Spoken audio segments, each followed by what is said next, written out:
News orbit 24/7 চ্যানেলে আপনাদের স্বাগত জানাই। 1 জুলাই চিকিৎসক দিবস। এই দিনই প্রবাদ প্রতিম চিকিৎসক ডক্টর বিধানচন্দ্র রায়ের জন্ম এবং প্রয়াণ দিবস।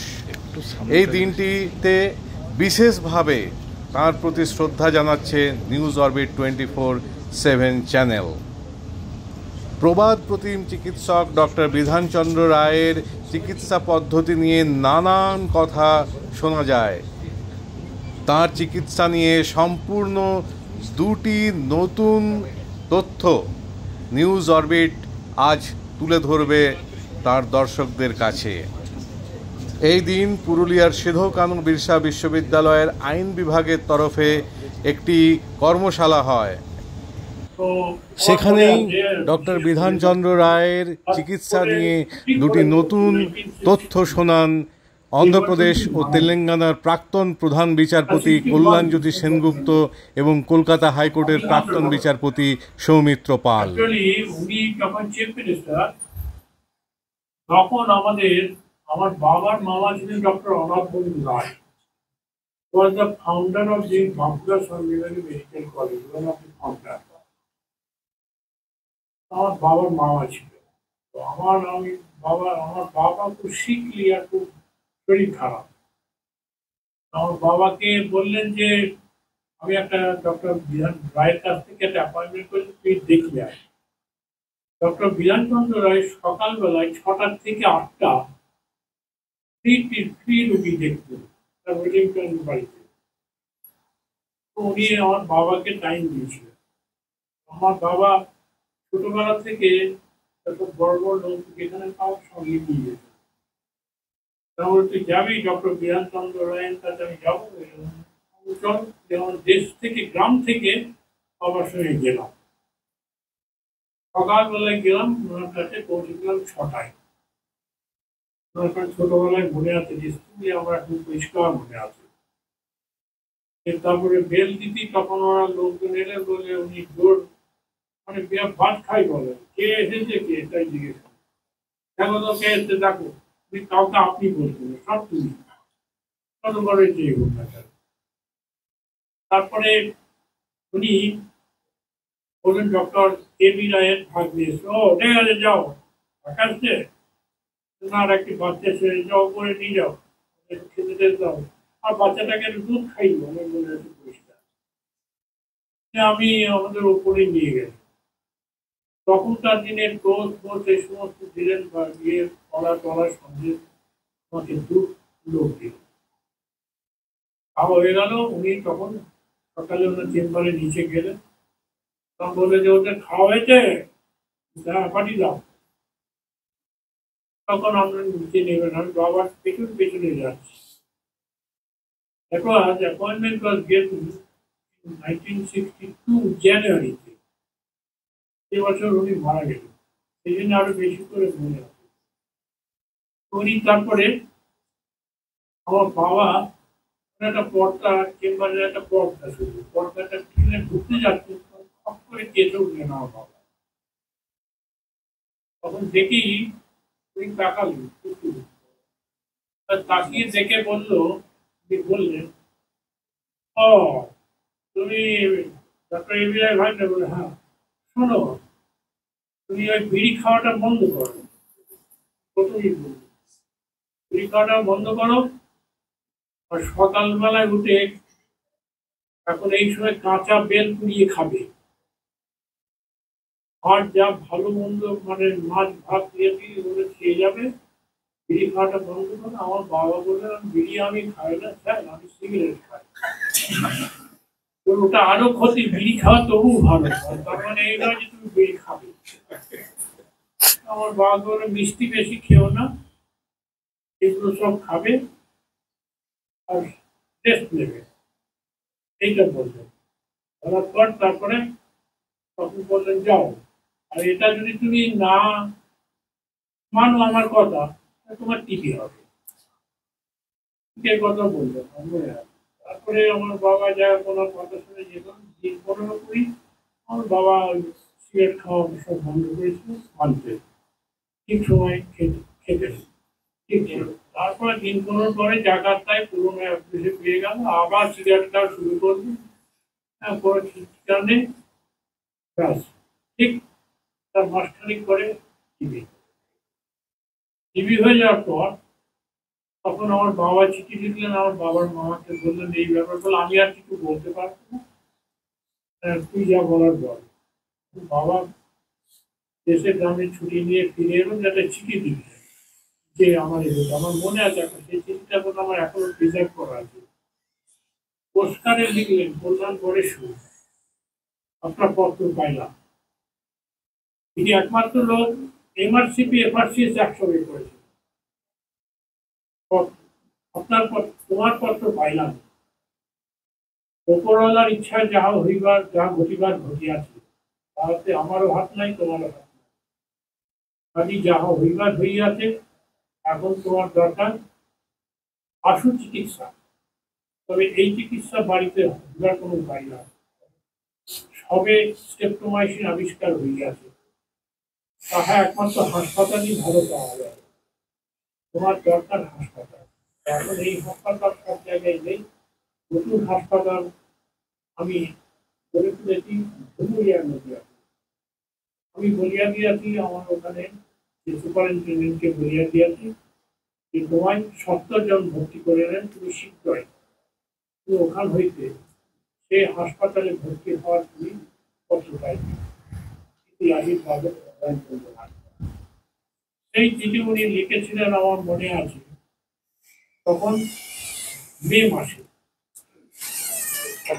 চিঠি লেখার পর তারপরে যখন ওয়েট করে অপেক্ষা করে আছি যে মানে হাসপাতাল থেকে ভর্তি নিয়ে আসবে, তো সেটা যখন এলো আমার মনে আছে এই 10ই জুলাই, তখন বিধানচন্দ্র রায় চলে গেল।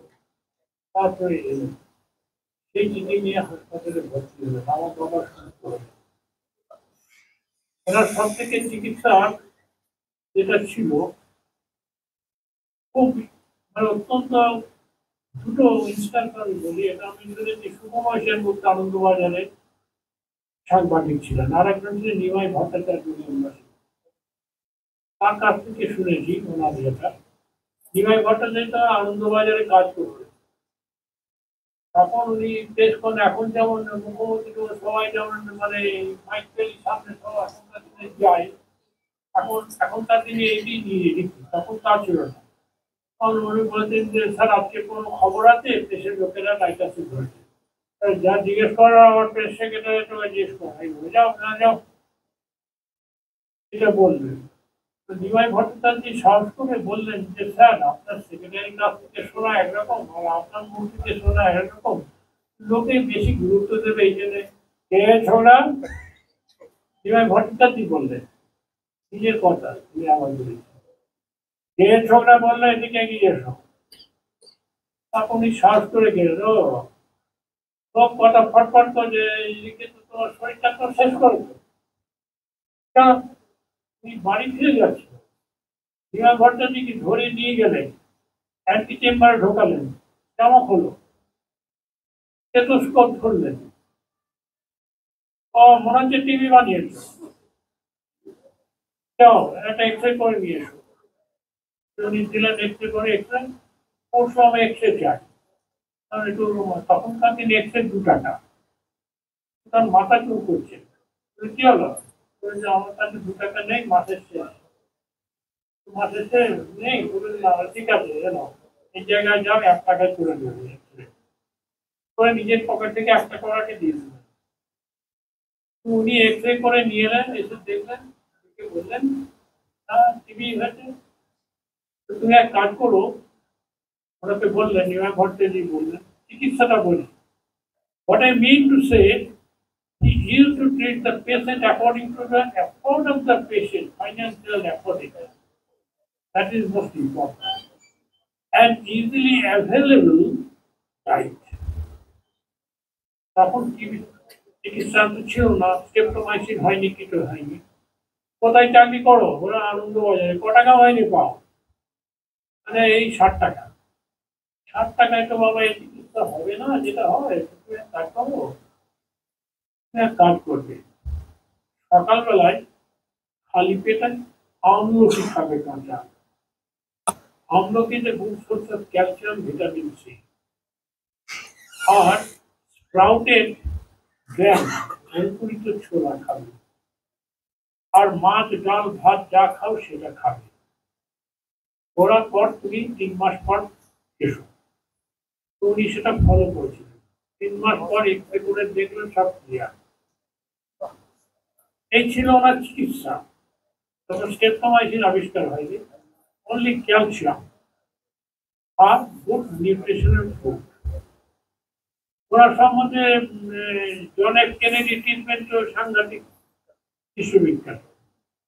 তো অনেক কিছু হয়। তো আজকে এই মানুষটি যে হচ্ছে আমাদের রূপকার পশ্চিমবঙ্গে, উনি এই যে এখনো রয়েছে আপনার মেঘালয়ে শিলংয়ে যে হাইডেল পাওয়ার, এশিয়ার ওয়ার্ল্ডের মধ্যে ফার্স্ট, সে হাইডেল পাওয়ার কিন্তু এখনো কাজ করছে, সেটা উনি করেছিলেন। উনি বিগে ডক্টর, ওনার এল্ডার ব্রাদার ছিলেন ইঞ্জিনিয়ার ছিলেন, দুজনে মিলে সেখানে উনি করেছিলেন। আর যা কিছু আমরা এখন আছি আজকে মহান পুরুষের জন্য, মহান পুরুষকে সত্যি কথা বলতে মনে পড়ে গেল আজকে 1 জুলাই, মনে করে যাতে কি বলবো, আপনাদের অসংখ্য ধন্যবাদ। আমি কৃতজ্ঞ যে এই মহান পুরুষের মনে করবেন যারা বেহালা রায় পরিবারের, এই বেহালায় যারা গেছেন কলকাতায় সত্যেন রায় হোক, বীরেন রায় হোক, তারা ছিলেন former chief justice of India Sabyasachi মুখার্জির আত্মীয়। আর সব্যসাচী মুখার্জির স্ত্রী ছিলেন রত্না মুখার্জি, তিনি চিফ জাস্টিস অফ ইন্ডিয়া ছিলেন। সব্যসাচী মুখার্জি তার স্ত্রী রত্না মুখার্জি, এবং তার বোন ছিলেন কৃষ্ণা রায়। তো সেই কৃষ্ণা রায় আমাকে বলেছেন, আমরা 2 বোন, অর্থাৎ রত্না মুখার্জি এবং কৃষ্ণা রায়, এরা যমজ বোন ছিল। বলছে আমরা দুজনেই কাঁচতাম।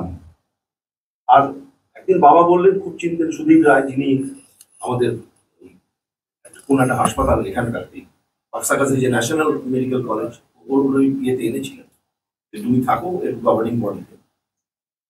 তো বললেন নিয়ে যাবো তোমাদের রায় সাহেবের কাছে, ডক্টর রায়ের কাছে, তোমাদের দেখে দেবো। আমরা যে ঢুকছি, ওই ভদ্রমহিলা নিজে বলছেন আমাকে, বলছে এই দেখুন এই দুজনকে এনেছি, এরা খালি কাশে, বয়স তখন 7-8। উনি খালি গম্ভীর গলায় বললেন, কাশে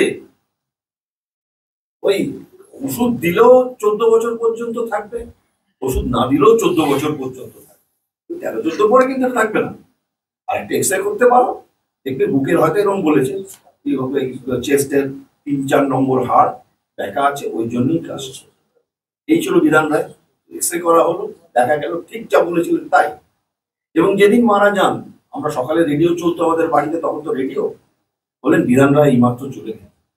আমি পাশের বাড়িতে গেলাম, গিয়ে বললাম কাকুদের, কাকু পাশের বাড়িতে যারা থাকতেন, মানে তারা আমার কাকু বলেই ডাকতাম, 4 ভাই বসে খাচ্ছিলেন, বলে কাকু এইমাত্র বিধান রায় চলে গেলেন। ছোট্ট তখন 7-8-9 বছর বয়স, হাত থেকে খাবার প্লেটটা প্রায় পড়ে গেল।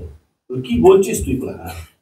এবং তার পরের দিন বা সেই রকম সময়, আমরা যদি ভুল না হয়ে থাকে আমার শোনার ব্যাপারটা, বিধান রায় তাই বীরেন্দ্র কৃষ্ণ ভদ্রের ধারাভাষ্য যাচ্ছেন রেডিওতে শুনছি, আমার বাড়ি ভবানী চৌরঙ্গি রোডের উপর দিয়ে, ভবানীপুর রোডের উপর দিয়ে, আশোস মগজি রোডের উপর দিয়ে যাচ্ছে তার কটেজ।